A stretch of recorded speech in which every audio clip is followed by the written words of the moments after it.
GDP growth के ज़्यादा सटीक आंकड़े जानने के लिए नई सीरीज में खपत से जुड़ी नई कैटेगरीज को शामिल किया जा सकता है। जीडीपी मापने के तरीके के लिए सब कमेटी की रिपोर्ट में जानकारी दी गई है। रिपोर्ट में यह भी बताया गया कि नई सीरीज के लिए 2022-23 का हाउस होल्ड खपत सर्वे आधार होगा। सर, ये जो नई सीरीज आ रही है जीडीपी की, उसमें आखिर क्या कुछ बदल रहा है, क्या कुछ नया होगा?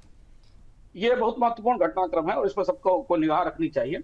कई जरूरी चीजें बदल रही जिससे कि आपको जीडीपी के जो आंकड़े आने वाले दिनों में मिलेंगे वो आपकी पूरी पिछली जानकारी से या पर्सपेक्टिव से बिल्कुल अलग होंगे। बेस ईयर बदला जाएगा, जो बदलता है 2011 से 2022-23 होगा, लेकिन जब बेस ईयर बदलता है तो नई चीजें जीडीपी में शामिल होती हैं। तो असर ये होगा कि जीडीपी की पैमाइश में अब जीएसटी, यूपीआई, डिजिटल और जो पोस्ट कोविड अर्थव्यवस्था है, जो बिल्कुल नए सिरे से तैयार हुई कोविड के दौरान, खासतौर से आईटी सर्विसेज की, उसको इसमें शामिल किया जाएगा। जो पुरानी 2011-12 वाली वाला जो बेस ईयर था उसमें शामिल नहीं था। नए डेटा सोर्स आ रहे हैं, जीएसटी का डेटा आएगा, मैन्युफैक्चरिंग का डेटा आएगा, ई वाहन का जो डेटा आता है, बिक्री का, गैस खपत का, आरबीआई, सेबी और पीएफआरडीए का फाइनेंशियल डेटा जो पिछले वाले जीडीपी में नहीं शामिल था। तो बहुत सारा हिस्सा जो अर्थव्यवस्था की नापजोक से बाहर रखा हुआ था वो स्कीम में भीतर आएगा। सरकार के पक्ष का यह कहना है कि सप्लाई यूज टेबल्स काफी बेहतर होंगी, तो हमें ज्यादा बेहतर इंडेक्स मिलेगा, सर्विसेज के लिए ज्यादा अच्छी तस्वीर दिखाई देगी। सब्सिडी का रिक्लासिफिकेशन होगा, ये बड़ा महत्वपूर्ण बात है, दिलचस्प बात है, तकनीकी बात है, लेकिन समझना बेहद जरूरी है। फूड सब्सिडी को जीडीपी में ट्रांसफर मान लिया जाएगा, इससे जीडीपी का लेवल अपने आप थोड़ा ऊंचा दिखाई देने लगेगा। नई सेवाएं इसमें शामिल होंगी, fintech, digital platform, logistics, tech और रिन्यूएबल्स को ज्यादा जगह मिलेगी। तो जब जीडीपी में ज्यादा इकोनॉमिक सर्विसेज, ज्यादा इकोनॉमिक फैक्टर्स और ज्यादा इकोनॉमिक एक्टिविटी शामिल होंगी तो स्वाभाविक सी बात है कि जीडीपी का आकार ज्यादा बड़ा दिखाई देगा। जी सर, अगला सवाल ये है कि आखिर में इससे जीडीपी और ग्रोथ, इस पर कोई असर देखने को मिलेगा? अब जो नए परिवर्तन हो रहे हैं उससे नंबर्स पर? बिल्कुल जरूर दिखेगा। और इसका संकेत अगर आप लोग बोनस पॉइंट के नियमित दर्शक हैं तो हमने आपको बजट पर चर्चा के दौरान दिया था। आपको याद होगा जब हमने कहा था कि सरकार ने बजट के अनुपात में 50% का राजकोषीय घाटा, 50% के कर्ज का लक्ष्य रखा है, तो हमने संकेत दिया था कि जीडीपी का नया आंकड़ा आने वाला है जिसमें जीडीपी को बढ़ी हुई तस्वीर सामने आएगी। तो जीडीपी का कुल आकार बढ़ेगा, नॉमिनल जीडीपी ऊपर जाएगा क्योंकि बेस नया और कवरेज बेहतर है। तो आप मान के चलिए कि जीडीपी की ग्रोथ रेट भी बढ़ी हुई दिखाई देगी और जीडीपी का साइज भी बड़ा दिखाई देगा, और वो बड़ा साइज कई सारी चीजों को बदलेगा। पिछले 5-6 साल की ग्रोथ रेट भी बदल सकती है बिल्कुल जी, क्योंकि मैन्युफैक्चरिंग और कैपेक्स आधारित सेक्टर्स में ग्रोथ रिवाइव की जा सकती है बैकवर्ड, और इससे पुराने सालों की ग्रोथ थोड़ी कम दिखाई जा सकती है। अब माना जा रहा है, आंकड़े आएंगे तो हम बता सकते हैं, अभी जितनी जानकारी हमको मिल पा रही है सांख्यिकी विभाग से, उस आधार पर हम समझ पा रहे हैं कि जो रियल और नॉमिनल जीडीपी है उसका फर्क थोड़ा साफ साफ दिखने लगेगा, जो अभी मौजूदा आंकड़े में बड़ा उलझा हुआ सा रहता है।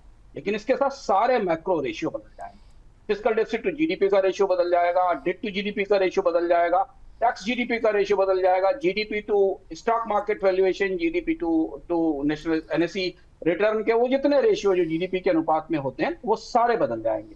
और अंदर की बात ये समझिए कि अगर डिनोमिनेटर बढ़ जाएगा तो ये सारे रेशियो आपको बेहतर दिखाई देंगे। तो जब आपका बेसिक डिनोमिनेटर नॉमिनल जीडीपी ही बड़ा दिखेगा तो ये सारे रेशियोज आपको अच्छे तरीके से दिखाई देंगे। तो थोड़ी चमकती हुई, थोड़ी ज्यादा गुलाबी तस्वीर का कि आप उम्मीद कर सकते हैं नए आंकड़ों में। अगर सर सेक्टर वाइज इसको पढ़ने की और इसकी परत खोलने की कोशिश करें तो वो कौन से सेक्टर होंगे जिनको आपको लगता है कि ज़्यादा फायदा नज़र आएगा, और कौन से ऐसे सेक्टर होंगे जो थोड़े से अब कम दिखाई देंगे?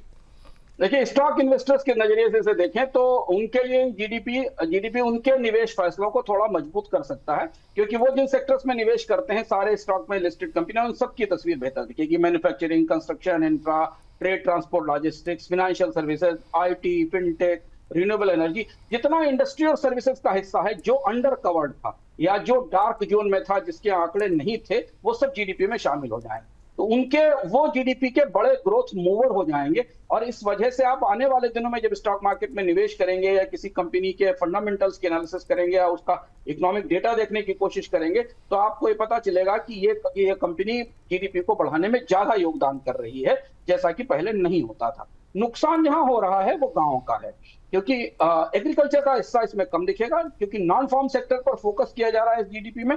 तो खेती का हिस्सा, गांव की कमाई का हिस्सा, कृषि का हिस्सा इससे अंधेरे में हो जाएगा। इसका जो प्रिंट है या इसका जो फुटप्रिंट है जीडीपी में वो कम होगा ग्रामीण इलाकों का। ये इसका दूसरा पहलू। जी, अब सर आते हैं बॉन्ड मार्केट को लेकर के। बॉन्ड मार्केट और रुपए के लिहाज से अगर इसके मायने को समझेंगे तो कुछ तो आपने इशारे किए सेक्टर वाइज, लेकिन इन तीनों पे अगर फोकस करते हुए इसका मायने समझे तो कैसे देख रहे हैं आप? देखिए, बाजार के लिए अच्छी खबर है। जीडीपी का बेस बदलना बाजार महसूस भी कर रहा है। मार्केट का नैरेटिव बदलने में मदद होगी। सरकार कहेगी कि भारत की अर्थव्यवस्था और बड़ी हो गई, क्योंकि आंकड़ा बदल गया, बेस ईयर बदल गया, नए सेक्टर आ गए। भारत महंगा है, भारत का बाजार महंगा है, जो आप लोग अक्सर चर्चा में स्टॉक मार्केट में कहते हैं। लेकिन चूंकि जो बफेट इंडेक्स है, जो जीडीपी के रेशियो में स्टॉक मार्केट रिटर्न को देखता है, तो जीडीपी बड़ा होगा तो भारत के वैल्यूएशन कम दिखाई देंगे, तो भारत महंगा वाला तर्क थोड़ा कमजोर पड़ेगा। सेक्टर रोटेशन बढ़ेंगे, कैपेक्स, इंफ्रा, इंडस्ट्रियल को ज्यादा सपोर्ट मिलेगा। बैंक, एनबीएफसी, आईटी के लिए बाजार में ज्यादा समर्थन दिखाई दे सकता है, क्योंकि जीडीपी में इनकी बड़ी भूमिका को स्वीकार किया जाएगा नए आंकड़ों में। बॉन्ड के लिए अच्छा है, बेहतर जीडीपी रेशियो से कर्ज कम दिखाई देगा, सरकार का घाटा भी कम दिखाई देगा। वास्तविकता में कुछ भी कम नहीं होगा, सरकार उतना ही कर्ज लेगी, बल्कि उससे आधा कर्ज लेगी, लेकिन जीडीपी की रोशनी में कर्ज कम दिखेगा, घाटा कम दिखेगा, तो जीसेक और कॉर्पोरेट बॉन्ड्स के लिए थोड़ा पॉजिटिव पिक्चर बनती दिखाई देगी। रुपया जो बुरी तरह टूटा है, दबाव में है, जिस पर हम आगे भी चर्चा करेंगे डॉलर के संदर्भ में। तेज ग्रोथ की और कंट्रोल्ड इन्फ्लेशन की कहानी मीडियम टर्म में रुपए के सेंटीमेंट को थोड़ा सहारा दे सकती है, लेकिन रुपए को प्रभावित करने वाले बाकी और भी फैक्टर हैं, जिस वजह से हमें कितना असर आने वाले दिनों में दिखेगा, ये देखने वाली बात।